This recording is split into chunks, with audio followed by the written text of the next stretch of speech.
Hello students, last session we discussed about drift velocity, derived the equation for drift velocity, and from this we derived the equation for resistivity, and from this formula we discussed about the effect of temperature on resistivity.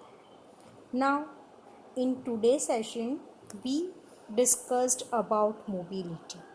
So this word mobility comes from word mobile. All of you are familiar with this word mobile. I think all of you heard this word, that is mobile dispensary, mobile restaurant, mobile bank, etc. So mobile means movable. A thing which is movable is known as mobile. Same way in electricity also, some particles are movable, and due to the motion of these particles current is produced. So here we have to discuss about the mobility. So earlier we discussed about conductors. So in case of conductor, we know that electrons move from one place to another place, and due to the motion of electron current is produced. So for conductor, free electrons are responsible for current. So electrons are considered as a mobile charge carrier.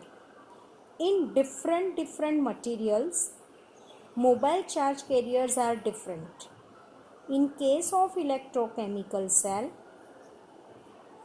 in electrolyte, ions are present, and these ions are moving from one electrode to another electrode, and due to the motion of these ions current is produced. So in case of electrolyte, ions are considered as a mobile charge carrier.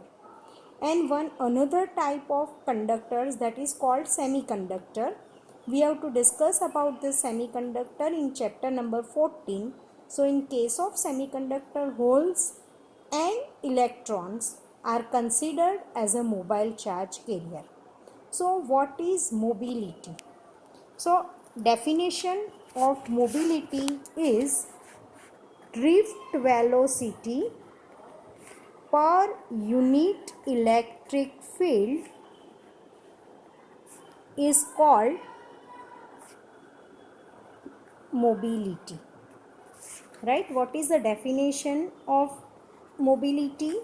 Drift velocity per unit electric field is known as mobility.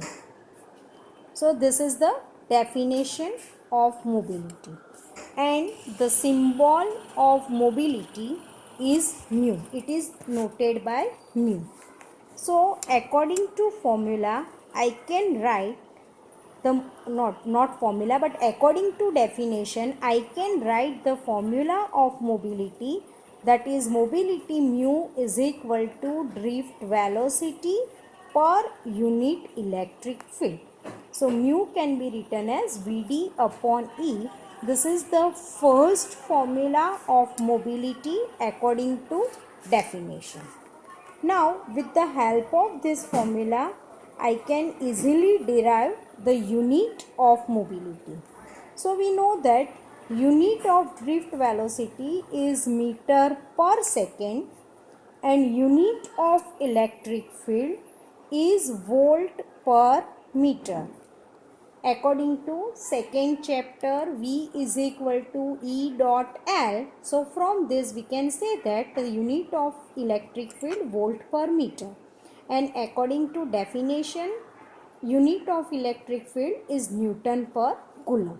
So meter per second upon volt per meter. So if I simplify it, then I can write it like this way: meter square into volt per second. This is the unit in MCAS system. If I convert this in CGS, then meter square is equal to 10 raised to 4 centimeter square. So I can write it, that is 10 raised to 4 centimeter square per volt into second. Now, if I want to derive second formula for mu, then I have to substitute the value of Vd. So we know that Vd is equal to E upon m into tau. Now you know that tau is equal to relaxation time. So substitute this value of Vd in this equation. So now mu can be written as E upon m into tau, and this E as it is, so upon E. E will be cancelled from numerator and denominator. So we will get here the second formula for mobility, that is E tau by m. I repeat my statement, that is the definition of drift velocity. The drift velocity per unit electric field. According to definition, formula for drift velocity, mu is equal to Vd upon m. Vd upon E, electric field. And what is the unit of mobility? Unit of mobility, mu is equal to meter square per volt into second. Substitute the value of Vd here, then we will get the second formula for mobility, that is E tau by m. Clear? Okay, this topic is over here. Now we discuss topic number 3.6, limitations of Ohm's law.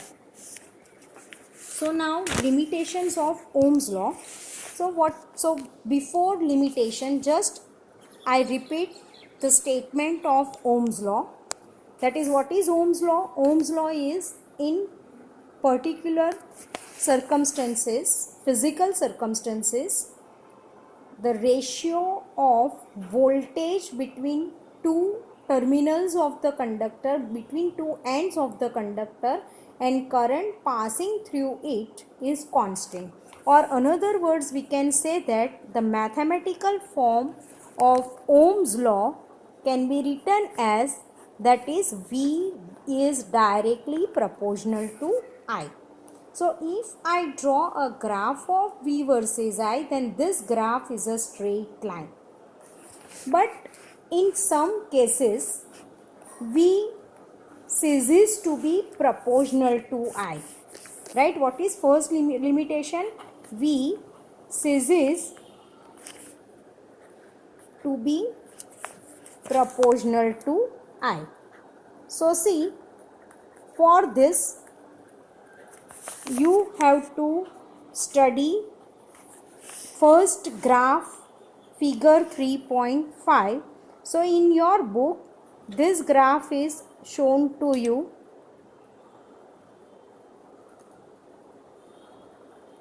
Like this way.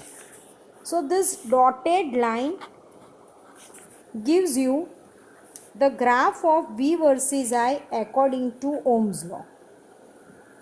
But in some conductors, we observe that, see here, at starting, if we increase voltage, then current is also increases, and both are, the relation between V and I is directly proportional.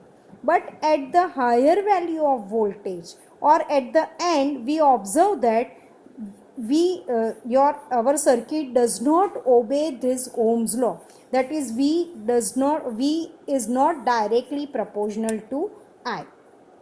This is the first limitation of Ohm's law. Now, second limitation of Ohm's law is the relation between V and I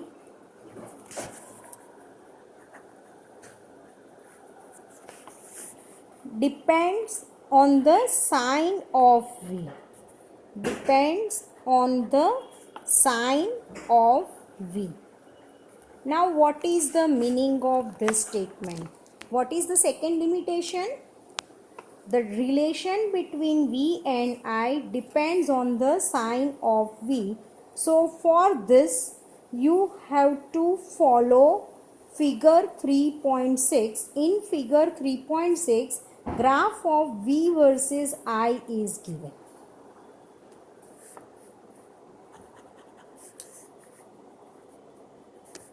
See here, if you connect your conductor between two terminals of the battery, and if you increase the voltage, then definitely your current is also increases.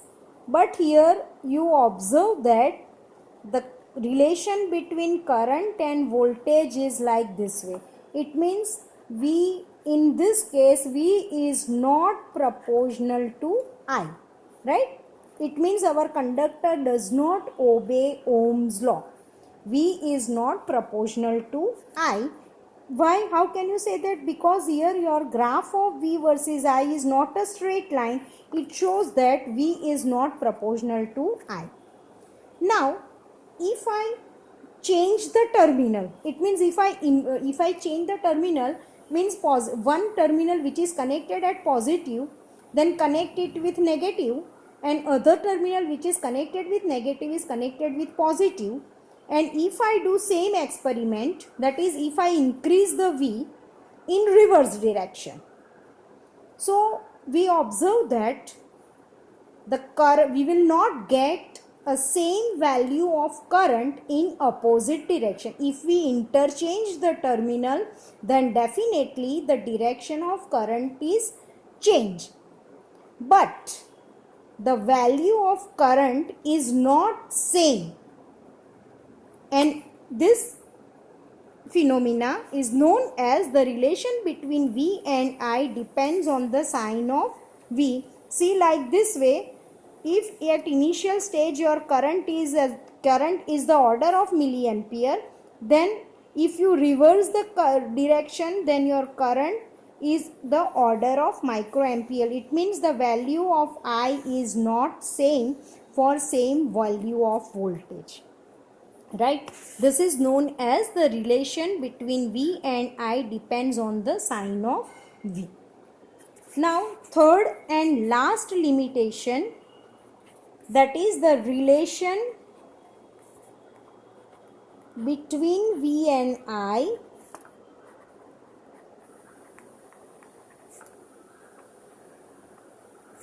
is not unique, right? What is third limitation?